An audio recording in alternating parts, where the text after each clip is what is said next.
Սելայնակիցներ, քույրեր եւ եղբայրներ, ընկերներ, գործընկերներ, երբես իմ ելույթի առաջի տարբերակն էի գրում Հայաստանի տնտեսության մասին, բազմաթիվ թվեր, գրաֆիկներ, վիճակագրություն, հետո պատրեցի գցեցի մի կողմ, որովհետեւ ոչինչ մեր տնտեսության մասին այդքան պատկերավոր նկարագրություն չի տալիս, ինչքան մեր սառնարանների պարունակությունը եւ դրամապանակների պարունակությունը։ Ինչպես կարելի է խոսել բարեկեցիկ հասարակության մասին, երբ Հայաստանում 300,000-ից ավել մարդ հայաստանցի ունի անհուսալից սպառողական վարկ, այսինքն չի կարողանում սպասարկել իր ամենափոքր վարկերը։ 150,000 մարդուց ավել չեն կարողանում 250,000 դրամ փակել եւ դարձել են դահակի պոտենցիալ հաճախորդ։ Ոչ իրանք այդքան փող ունեն, ոչ էլ մեկը ունեն, որ 250,000 դրամ խնդրեն։ Ասում են միջին աշխատավարձը 350,000 դրամ է։ Բայց չեն ասում, որ ամեն 4-ից 3-ը 350,000 դրամից քիչ փող են ստանում։ Դե հարկերն էլ հանեք եւ հաշվեք, թե ամսվա վերջին քանիսն է տուն 350,000 դրամ փող տանում։ Մարդիկ պարտքերի մեջ թաղված, պետությունը պարտքերի մեջ թաղված։ Հայաստանի պետական պարտքը դեկտեմբերի 31-ի դրությամբ 5.3 տրիլիոն դրամ էր, 14 միլիարդի կարգի։ Մի ամսվա ընթացքում պարտքը հաջողացրեն ավելացնել 40 միլիարդ դրամով, օրական 2.5 միլիարդ դրամ աշխատանքային օրերով հաշվարկած, մեր պարտքը աճում է։ Պատկերացնում եք, օրական մոտ 6.5 միլիոն դոլարի չափով, ինչի վրա գնում այդ պարտքը։ Անորակ ասֆալտի վրա, մի հատ նորմալ ձմեռ արեց, այդ ասֆալտը քշեց տարավ։ Մարդիկ պարտքերի մեջ, պետությունը պարտքերի մեջ։ Գիտեք մեր տնտեսության ամենամեծ ճյուղը որն է։ Մանրածախ, մեծածախ առևտուր, մեքենաների եւ մոտոցիկլերի վերանորոգում։ Դե պարզ է, որ ճանապարհները էս լինեն, օրը մեջ պետք է տանես մեքենան սարքելու, բայց խոստանում էին նորարարական, բարձր տեխնոլոգիական պետություն, բարձր տեխնոլոգիաներ, մեքենաների վերանորոգում։ Սելայնակիցներ, որպեսզի երկիրը չթաղվի պարտքերի մեջ, իսկ մարդիկ ապրեն բարեկեցիկ կյանքով, անհրաժեշտ է ժամանակի պահանջներին համապատասխանող, համաշխարհային միտումներին համահունչ զարգացող տնտեսություն,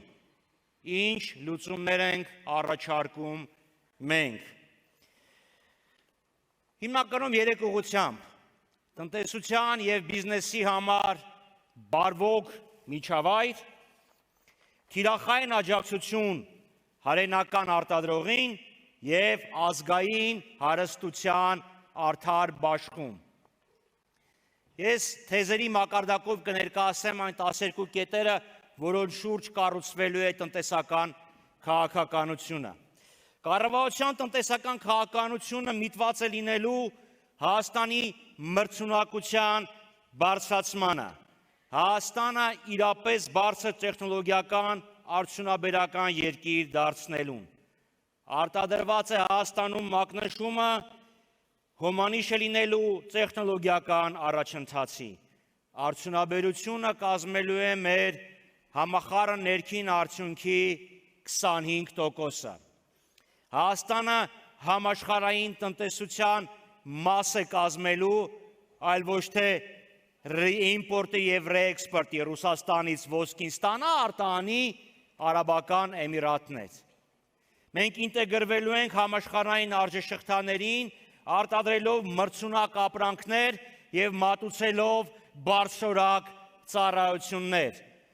Ներդրվելու են բարձր տեխնոլոգիական ստարտափերի եւ գիտահետազոտական նախագծերի ֆինանսավորման եւ պետական աջակցության մեխանիզմներ։ Ստեղծելու ենք նախապայմաններ, որ բանկերը եւ կենսաթոշակային ֆոնդերը ֆինանսավորեն իրական տնտեսությունը։ Հայնական արտադրողը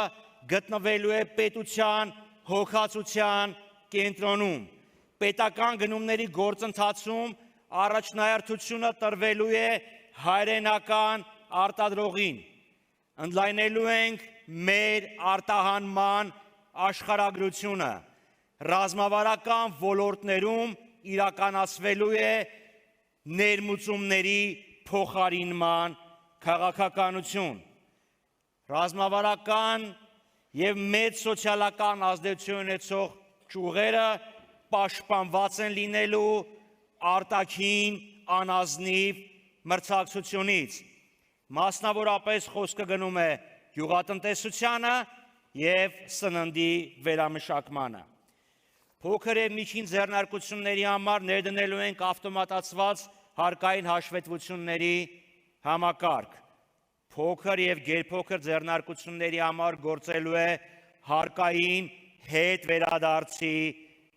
իսկ միջին ձեռնարկությունների համար ըստ տարածքային եւ ոլորտային առաջնահերթությունների տարբերակված հետ վերադարձի եւ այլ ուղղակի աջակցության գործիքական մեխանիզմ հարկերի, ինչպես նաեւ այլ ուղղակի աջակցություն։ Նորաստեղծ փոքր եւ միջին ձեռնարկությունները ստանալու են 2 տարվա հարկային արձակուրդ, ավելի պարզ ոչ մի հարկային ստուգում գրանցումից 2 տարվա ընթացքում։ Իրականացվելու է տարածքների համաչափ զարգացման ծրագիր։ Նորմալ չի, որ տնտեսական եւ գիտատեխնիկական ողջ պոտենցիալը կենտրոնացված է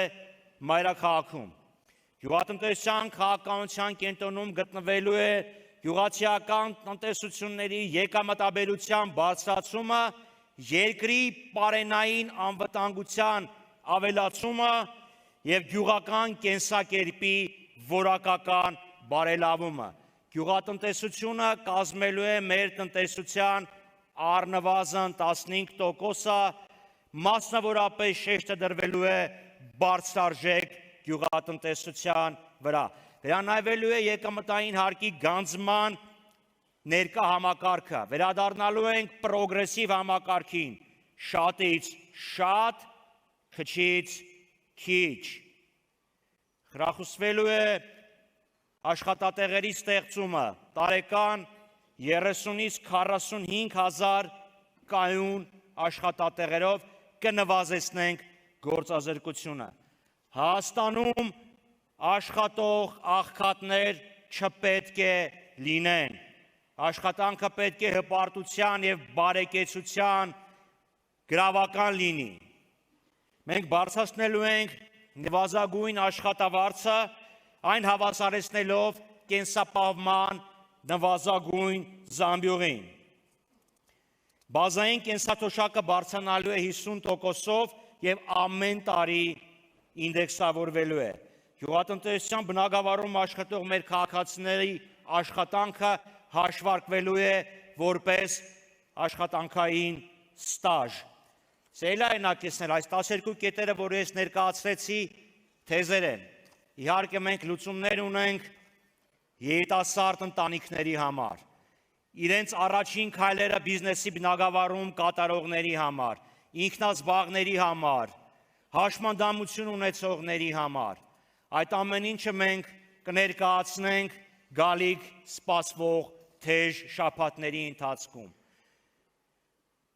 Մենք վստահ ենք, որ մեր առաջարկող տնտեսական լուծումները